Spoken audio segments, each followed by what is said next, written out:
Eli Mayenda. Eli Mayenda. Eli Mayenda. Get it on every day and every night. Hear this platinum thing right here? But we're doing it all the time. So you better get some better beats and get some better rhymes. We got the game set, so don't complain yet. 24/7, never begging for a rain check. Old school soldiers blasting out the hot shit. That rock shit, putting bounce in the mosh pit.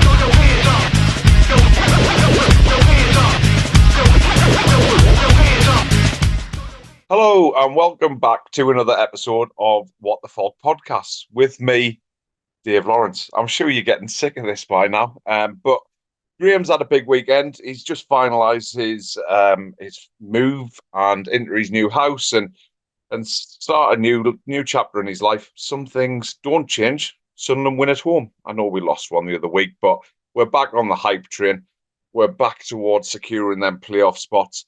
And to join me, we've got a very elated, I nearly said Graham Falk, because that's what it says on the screen, but it's actually Pete. How are we doing, Pete? I'm very well, thank you, Dave. I am in Cameron, North Carolina today. Exactly. It's, I think, shot and colliery, but like in the American South. I had some work over here, and it's a mate of mine who I used to live with in Moscow. He was my flatmate in Moscow. It's his 40th birthday, so we watched the match the day, and we're having a bit party tonight. So all good, man.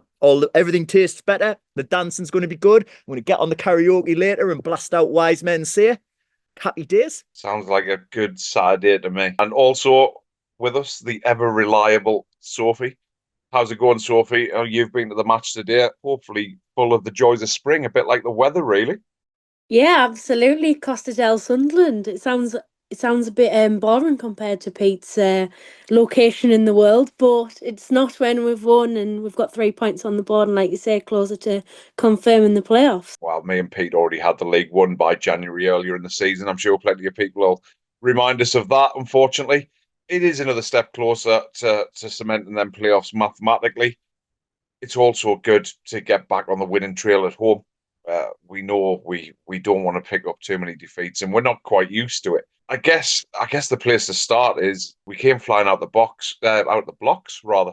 But what do we think of the lineup? What do we think? I know everyone's clamouring. Pete definitely wants me to mention about 4-4-2, which I know we ended up on today, but everyone's clamouring for it. And I think Reggie kind of calmed us down through the week, didn't he? And said, you know, while I've got injury problems and stuff, we might just have to do one or the other, and we might just have to wait and be patient. And how dare he temper our enthusiasm, I guess. But Pete, what was your thoughts on the starting lineup and how we started the game, really? Well, I'll take your second question first, if that's all right. I thought we started the game absolutely. Excuse me, I'll do that again. Absolutely fantastic. I mean, obviously getting a goal as soon as they did is a great way to start a game of football. But I thought the way that they actually set up, the way they came out at Cardiff was quite refreshing. For the lineup, yeah, it's kind of, we've been saying for a while now, oh, Chris Rigg needs a rest, and this player needs a rest, and that player needs a rest. And some of them got more rest than others today, but like there was a bit of that. And it was also, I think we've all been a bit critical of Reggie for not changing things soon enough as fans see it, but he was able to change that today, and he switched things around when it needed doing. Some of it was his hand was forced through an injury to Patrick Roberts, but no, I was pleased with the way they set up. I was pleased with the way they started the match. It tailed off a bit, let Cardiff back in it through a stupid mistake, but ultimately going to 4-4-2 like they did against a team like Cardiff, and that's not to do Cardiff any disrespect, but they're a team that Sunderland need to be beaten in this league if they are serious about getting out of it. And it must be a formidable challenge to come up against Eli Mayenda in the form that he is in the minute, and then to have Wilson Isidore come on, because I think one of the things I loved about the way that they set up when Isidore came on, your man looked pissed off that he wasn't the man today, because it was Mayenda's day today. And I think he looked a little bit forlorn that he didn't get the chances to add to his goal tally. So I think that's a positive, if I'm honest, because what I want those lads absolutely raring to go, and when they're not in the starting lineup, upset about it and wanting to change that. So yeah, no, I'm very happy with the way they started, with the way they set up. And I think a little honourable mention needs to go to Leo Hjelde starting the day. And I thought he did all right. I mean, I think when he came off, it was probably time for him to come off, but I think he did pretty well. I think Reggie kind of mentioned a while ago, didn't he, that he was going to need his squad and he was going to need to find out bits and pieces, and we're seeing a little bit. I know there's several people on the podcast who are big fans of Leo Hjelde, and whether it's for his banter or whether it's for his actual football and skills remains to be seen. But it's absolutely nothing to do with his football. It's just for I just like a nice lad around the club who seems like a bit of a laugh. I guess the argument could be that the more he plays, the better he's going to get, I guess. It's one of them. And I guess that's what Reggie alluded to a couple of weeks ago. Sophie, I mean, for you, Pete's touched on him, but I've always liked his athleticism and stuff like that. And he came with a lot of promise. He came with a lot of promise when we signed him, Eli Mayenda. What's your thoughts? How do you think he got on today, live in the flesh, I guess? Amazing. You know what? That's what you want from a striker, particularly who can run it, he can press, he can finish as well, which is brilliant. He's starting to find a bit of form, and I'm so happy that Reggie had stuck with him today, particularly coming off the back of scoring goals. You know, that's what the lad needs, and that breeds confidence, and that thinks, you know what, I'm going to run, I'm going to beat that man or that extra yard. But it was amazing today. He took his finish really well. I thought it was perfectly timed, and sometimes you do just want the lads to just put your laces through it, just hit it. And I felt like he did that today. So, yeah, really, really good. And like you say, 19. I think we got him for, what was it, 800 grand? Something mad like that. And he's only going to get better, and he's only going to grow in value and hopefully grow in quality for us as well. And hopefully that'll be in the Premier League. Who knows? Yeah, we are going to unfortunately get to a time where we've cemented our play, or touch wood. I don't mean to bring a bad omen on it, but touch wood, we are going to cement our place in the playoffs. When that happens, I guess the nerves start a little bit. There's so many twists, turns, and subplots that could happen. 30 points available yet. 30 points. Yeah, exactly. And we are eight off top. I'm still not giving up yet. I'll take it. I'll take it if there was anywhere that we didn't have to suffer the playoffs, I'd more than happily take it. But I guess we are the complete. If we were the underdog a couple of weeks ago, we're definitely the underdog now. And again, there's no problem with that for me. I'd rather just go about our business and get a little bit confidence back and just see where it takes us. But Sophie, coming back to you, you and Pete have both touched on Mayenda. And it's so nice to have centre forwards around in an era where we don't really have proper centre forwards anymore. It's really nice how direct, as well as Wilson Isidore, they're both very, very direct, pacey forwards, and I love watching them, to be honest. And it's been a while since I can say that, because we all know how much me and Mr. Falk had a big, massive love in with Ross Stewart. We still love you, Ross. Hope you get back on the pitch someday soon. But was there anyone else who stood out for you? Your top three on top of Eliza Mayenda? Anyone else who really stood out, took the game, and maybe did the basics well, I guess? Yeah, I mean, I thought Hume was immense. You know what? And funnily enough, the first 15, 20 minutes, I didn't think there was anyone who had a bad moment in the game. Obviously, that was never going to be able, the energy levels were never going to sustain. But I think Hume played well. I think Chris Mepham played really well. You know, obviously he's just a calming presence, I feel, when he's playing. And I actually think I thought Mundell played well. You know, I think with Mundell that he the thing is with him is he's got that physicality as well. You know, he's not afraid to give it back. Whereas when we've had someone like your Jack Clark, who probably was a bit more on the weaker side of, you know, drawing fouls and that type of thing, Mundell's not afraid to give it back. And yeah, I thought he played well today. So that would be my top three. Yeah, it's always hard to put a negative on a win, I guess. But there has been questions asked recently, and I'll come to you, Pete, because it does need addressing. And as fans, we're probably, we don't want to see anyone fail. We definitely don't, and we certainly don't condone personal abuse and stuff like that. But there is times, unfortunately, that we probably do have to call out subpar performances, whether that's based on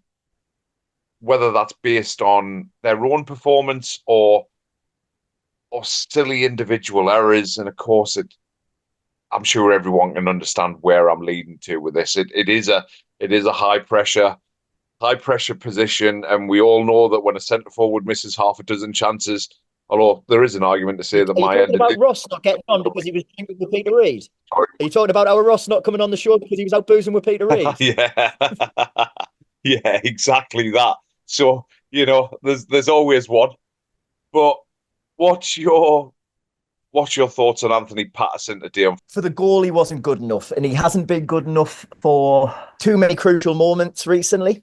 But for the goal today, it's one of those which highlighted the problems that we have at the moment with Anthony Patterson. There is a lack of communication from the goalkeeper. There is a lack of command of the box. I mean, he should have come out and absolutely overhand righted, smacked that ball, and it shouldn't have been an issue for the goal. Should have been punched through the ball and made sure that the striker who was there was absolutely laid out. Goalkeepers, they're not going to give a foul against the goalkeeper for that in today's football. We do have to talk about Anthony Patterson and it's not good enough, and it wasn't good enough for the Cardiff goal. What you've got is just a situation in modern football where, as a goalkeeper, you come out and you hit that ball, you punch that ball as hard as you can, and you take out the attacking player. You're not going to get a foul against you in modern football. Anthony Patterson is a giant of a man, but he needs to sort out that part of his game. I think it was over Christmas. It was just me and Graham on, and we were talking about, if you think about the likes of Schmeichel, the likes of Khan, the likes of those great goalkeepers, they were nasty pieces of work to be around. They were always in the ear of the defenders. They were always shouting at them. Even when things were on the top, even when things were on the up, they were always finding that one thing to bitch and moan at a defender about. And that's lacking from Anthony Patterson, because he's cost us quite a few points this season, and I would hate for it to be anybody's fault that Sunlun didn't get where they're supposed to be. And honestly, in my opinion, I think in everybody's opinion, because we wouldn't be doing this podcast if it wasn't, but that Sunlun belong in the Premier League. I would hate to think it was a mistake from any individual player that cost us that. However, of course, goalkeepers, if you do make a mistake, it costs massively. There needs to be something done, whether he does need to sit a few out and let more come in. But I think at this business end of the season, that's probably not going to happen. What I do need to say as well is, just as I'm slagging Anthony Patterson like that, the boy makes some fantastic saves. And he made one just as we were having a good old twist and moan in the group during the match. He made one just after putting it onto the post there, which is it's a world-class save. And for him to have that in his locker, but then fall down on that other side, which is still so crucial. I mean, let's not even touch on his kicking yet, but it's a mentality thing, and I don't know what Reggie can do to it. I don't know what the goalkeeping coaches can do to it, but if it's not there, I don't think he's the one. And I hate to say it, because I love to see a local lad come through this club, but yeah, I've got concerns there, and I hope they can be addressed. The positive I've got to take out of it is he's shot stopping ability, which I think is fantastic. Just needs to, like, big tough lad, just shout at some of those defenders a wee bit, and I would be much happier. But thankfully it didn't cost us today. The 3 points were crucial because of obviously the other teams winning above us, keep us in the hunt there. But yeah, I've got concerns, big concerns, and I hope they'll be addressed. And I hope I'll be on here in a few weeks' time saying, "I'm sorry, Anthony Patterson, I was completely wrong." I just want to be proved wrong. Yeah, we always try to be balanced and nuanced and so on, and we do say that. Like, if we're making comments about people and individuals, we hope that they prove us wrong. I've got no problem saying whatsoever that Wilson Isidore is a centre forward. I got it wrong. I'm sure Lee will hold it over for me for the rest of my life, and that's absolutely fine, because some of the goals and some of the things that he's done this season since he's been up there are absolutely wonderful. The one thing I'd just ask quickly, Peter, just to come back here with Anthony Patterson, he's 24-year-old. He's only been in goal for a couple of seasons. How much of this is, and I think I know the answer, but how much of this is ability and how much of it is mindset? And we've got to remember that we We have a range of ages on the podcast between us all. Ross being the youngest, which I don't believe. In fact, no, Sophie, you're probably younger than Ross. I apologise. He's the youngest male member of the squad, although I would argue that I look younger than him. Yeah, but we'll edit that bit out. But how much of it is a mindset, and how much do we have to take into account that people's personalities are a little bit different now? Do you think the personality and a mindset comes into it for Anthony Patterson, or do you think it is just purely a lack of ability, I guess? Oh no, I mean, look, I'm not going to accept that there's a lack of ability in Anthony Patterson, and I hope that's not what it came across with what I was saying about him. I think he's a supremely talented footballer, a supremely talented goalkeeper. It's lapses in concentration for me. And yeah, perhaps that does come after he plays a lot more years of football at the top level. But I don't know. He has been in that first team for a long time now, and he hasn't. These lapses in concentration haven't gone away. So perhaps that might be something that is in his game. But no, I think he's a supremely talented player. I think there is a knack there. There is a key that unlocks that personality for Anthony Patterson. And I hope Reggie or the goalkeeping coach and staff have it to work out how they can get him to. And yeah, of course, I understand some people are quiet, some people are loud, some people are gregarious, and some people are a wee bit shy.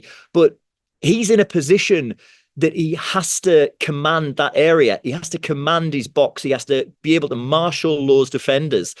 And if he's not doing that, he wants to rocket up his jacksie to make sure he is doing it. And I think it's, as I say, I can't fault the lad's ability. I think he's a very, very talented footballer. But I'm at the opinion at the moment, and I'm starting to get there, that, look, if we look at who's coming through, where we've Matty Young there, and we've got who seems to be a very equally talented footballer. We've got Moore there as a backup if he's going to sign another year. If hopefully we do go up. I mean, if there was a bid came in for him and it was the right bid, I wouldn't turn it down at the moment. I think there is a flaw there in the mentality that makes me think the right bid came in, I would take it. Yeah, I think that shows both parts of the argument, and we've said it recently about certain players. Isidore, if it was to believe, had a bit of a back knock the other week, so he's been rested a little bit, and the fact that we've got two great centre forwards. I mean, Isidore's been kicked from pillar to post for the last few weeks. You know, the amount of times I've seen the lad on the deck and thought, oh, is this the one? Is this the one where we lose him for 6 weeks? And thankfully we haven't. And I was happy to see him start from the bench today. But as I said, what I was really pleased with Isidore when he came on is your boy looked hungry. And he looked like he wanted to get involved with it. And when it was Tommy Watson, wasn't it, who didn't pass the ball there? There was a couple of options, and Isidore was one of them. And there was a look in his eyes that was like, Tommy, you little bugger, yeah. Yeah, no, I'm happy to see that. That's what I want. I want that hunger. There's nothing wrong with a centre forward who's whinging because he's not scoring goals. I'll take that all day long. Sophie, one thing I want to address before we kind of move towards some listeners' questions and things and some points made by other people. This is probably going to be a little bit bittersweet in all counts, really. But have we seen today what Patrick Roberts brings to the party, and when he goes off, how we aren't quite as balanced a side without him in it? I think we did lose a bit of balance when he did come off injured. His experience, not only his ability, but his experience of being in big games and kind of being around big clubs, it can only serve us well. I've always agreed with that. And I think he's probably one of the most gifted natural players at the football club. But for you, do you think him going off injured did affect the way that we played and also the balance of the team? Yeah, absolutely. I mean, Patrick Roberts has been a key player of ours now for a number of years. And like you say, he's been around big games, big clubs, but also playing for Sunderland as well. I think that's important. It certainly changed the dynamic of the game. I think with Patrick Roberts, and I'm a fan of his, and obviously some other people have had their opinions about Patrick Roberts, but also the stuff he does off the ball, the stuff that, you know, is not necessarily pretty on the eye. People like to pick up on the crosses or cutting inside and all that kind of stuff, but also the nitty gritty stuff, the track and back and that type of thing. And I think him going off kind of aligned with the dip in the match. Like, it started to kind of wheel off the press. Like, the press started to drop off a bit. Midfield wasn't as dynamic as what it had been. But it certainly shows a few injuries, and it could, I don't want to be negative, but it certainly could have a massive impact on us. And Patrick Roberts is one of those players that could, I mean, I'm hoping that it is just a little niggle and he's took him off as a precaution, because obviously he's an older player as well, as opposed to other players in our team. But Sophie, please don't say that. An older player. Not older player. No, but you know what? He's so important to us. But it does highlight depth as well. You know, when Chris Rigger had to come on and that's not his position, it does highlight a lot of potential issues with depth coming to the business end of the season. Definitely. And I think from my input, looking at a few of the listeners' questions that I've seen, or listeners' comments as we tend to get, and I hope we address them as we go, and kind of it shows that we're in touch with all the fans and what they're thinking, and kind of that we ultimately, while we don't all agree on things 110% of the time, we are quite similarly aligned and certainly want what's best for the football club. I know somebody in the, and I apologise for not name dropping, but somebody in the comments for the questions kind of said, do we put Isidore back up top and do we put Mayenda out on the right? For me, personally, I'm not having it.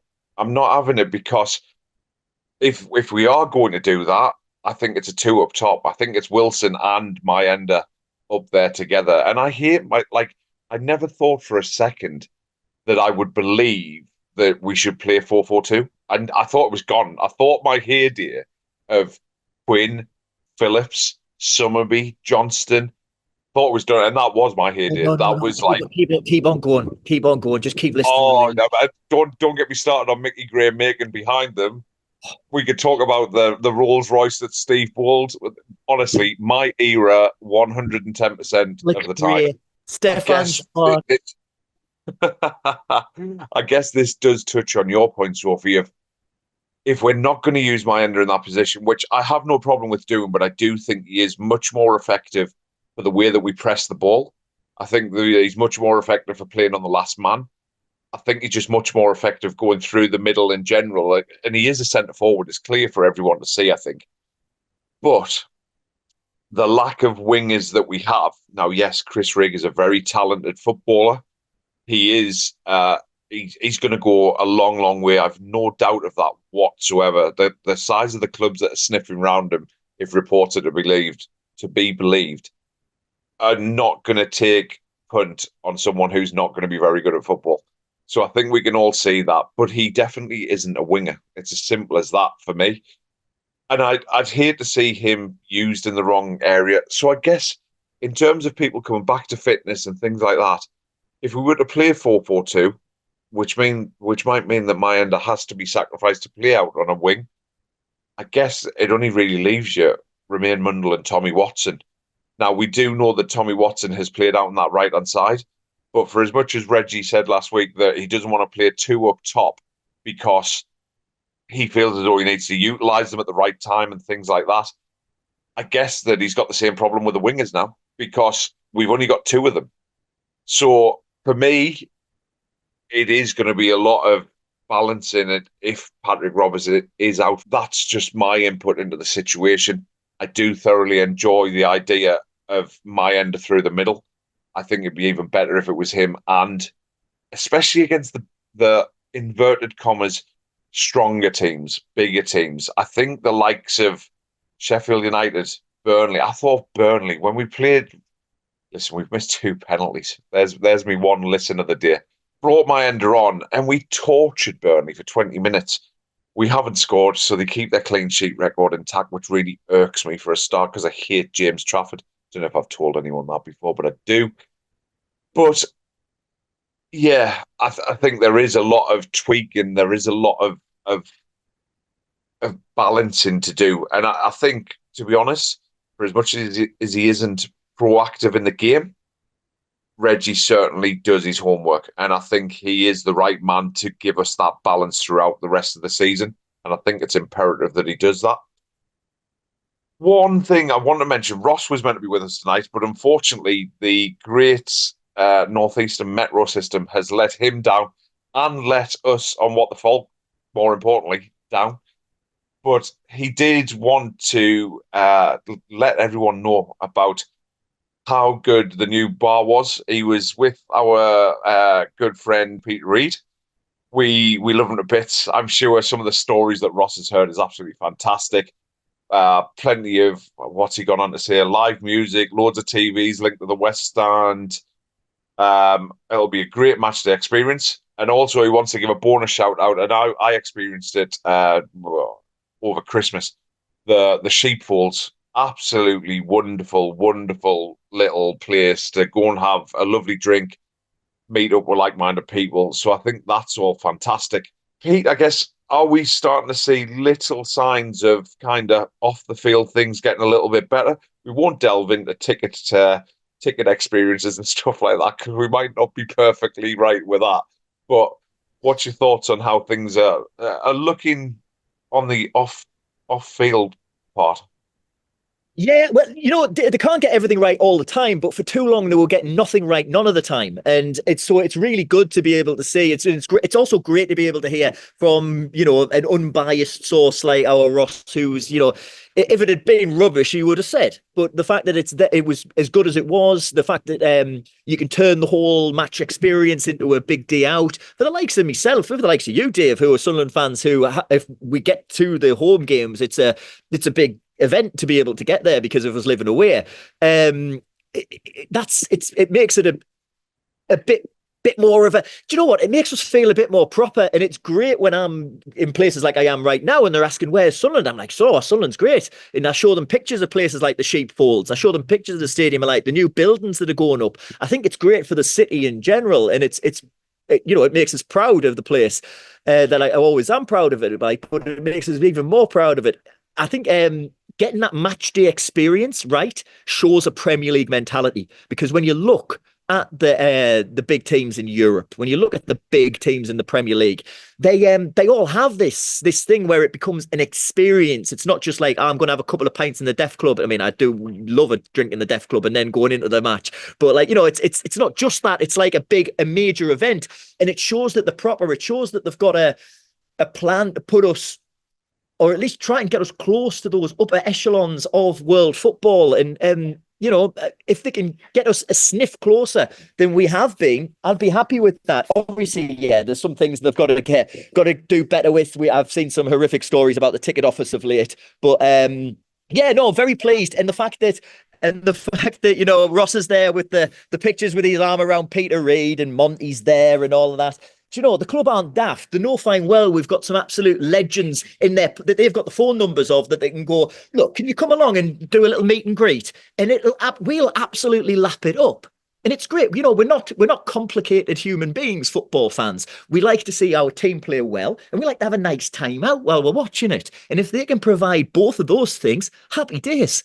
So I'm very pleased to see these type of stories where Sunderland are getting it right off the field. And as I've mentioned as well, and as you said with the Sheepfolds and what Ross said, it's not just in the football club, it's around the town, it's around the city, and it just gives everything a bit of a lift up. I mean, I was back home feels like a couple of weeks ago, but I think it's maybe a month ago now, and just having a look around Sunderland properly, it's a different city than it was 4 years ago, 3 years ago, 2 years ago. And good, because it needs to be. The club, the city, everything benefits from these type of positive steps, and I'm very pleased with it. But do you know what? Can I just tell you one story about one of the reasons the lad I was watching the match with here? This is a lad who's from North Carolina, lived in Atlanta, and I lived with him in Moscow. We used to watch the Sunderland matches when we lived in Moscow. He's still got his Sunderland top. It turns out the lad's still following Sunderland throughout all of those horrible years when they're down in League One. He's, finding streams to watch League One in America can't be easy. But it's a club that gets under people's skin. So if Nick was shown the chance, this is the lad who I'm with here. If he's given the chance to say, well, it's not just going to the football. You can come over and there's this, there's that, and afterwards there's a night out in Sunderland. People are going to do it, and people, I mean, I'm sure you've done it, Dave. I'm sure you've done it, Sophie. I'm sure we all have. Is when you meet people abroad or you meet people away who don't have any connection with Sunderland and you start talking about it, they start realising we're quite passionate and a little bit over the top at times about this football club. And it's contagious. And it's great to see when, I haven't seen Nick in the flesh since 2018. And, to have the fact that the lad's still absolutely Sunderland daft, fantastic. Love it. One of the best conversions I've ever made. And I think anybody listening can, you're right, passion. It is contagious, and we should all have a passion in life. It just so happens to be that we all love this daft, absolutely mentalist football club that we've got. The last word, Sophie, is going to you, and I think this is a really, really important question on the What the Falk page. And it really needs answering, and you can have as long or as little as you want, because Graham has signed up to Zoom Professional. That's obviously because he knows that I'm hosting every now and again. So it's like it needs to be really professional because Dave's doing it. So that's very good of you, Graham. Thank you. I hope the new house is treating you well. I'll send you a card at some point, my friend. Sophie, Matty Oliver, 4 hours ago, asks, how much do you hate Sam Fender? Oh, God, I hate that man with a passion. I have to turn the TV off every time he's on it. I hate him. And funnily enough, my auntie, she lives down in London. She's very detached from the Northeast, but she's a Sunlun fan. She loves him. And I'm always thinking, how I hate the bloke so much. Comes up on TikTok, I want to throw my phone away just so I don't have to look at his face. Because you know what? No one was Newcastle when they were bad. Just saying, no one was that out there bad, and they're always there. So yeah, and the bucket hats as well. I hate them and all. And I think amongst all of us today, especially you two guys, I can't thank you enough for the passion that has come across in your voices, because I love Peter's rant about Pato. I love Peter's rant about the matchday experience. But to be honest, it's superseded by the fact that I love your Sam Fender hate more than anything else. Yeah. Do you know who else hates Sam Fender? Eliza Mayenda. Yes, Sam Fender. Yes. Guys, it's been an absolute pleasure. Pete, I hope you enjoy the rest of your little party. And Sophie, I hope you enjoy the rest of your weekend. It's been an absolute. But there's some beds throwing American football around here. I'm about to go and rub it off them and kick it about. Love it. Thanks a lot, guys. Thanks. Thank you. Later, lads. There's still 30 points, We're winning this thing. Liza Mayenda. Liza Mayenda. Liza Mayenda. Get it on every day and every night. Hear this platinum thing right here? But we're doing it all the time. So you better get some better beats and get some better rhymes. We got the game set, so don't complain yet. 24/7, never begging for a rain check. Old school soldiers blasting out the hot shit. That rock shit.